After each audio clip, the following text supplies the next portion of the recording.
יש לנו סוויטה ניו יורק, 160 מטר, מלונית רויאל, לילה לבן. יש כמובן גם יישומון.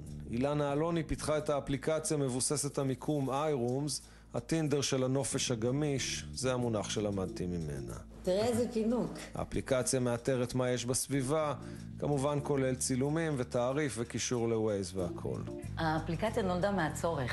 הלקוחות שלי בדרך כלל זה בעלי צימרים, בעלי בתי מלון ובעלי מלוניות של אהבה תקרא לזה. היום, עם התחרות, כמו בכל תחרות, אנשים רואים, נכנסים לצימר כזה וצימר כזה, ובונים חלומות. יש לי לקוח נניח שכבר אצלי 6 שנים, הוא היום פותח את המקום החמישי שלו. מיטה זוגית מפנקת, מזרן אורתופדי, פינת רביצה, זולה, מסך, מטבח. אני אגיד לך מה מלחיץ אותי בזה? חרדת ביצוע. לא, אני רואה כזה דבר, אני צריך לתת פה ביצועים.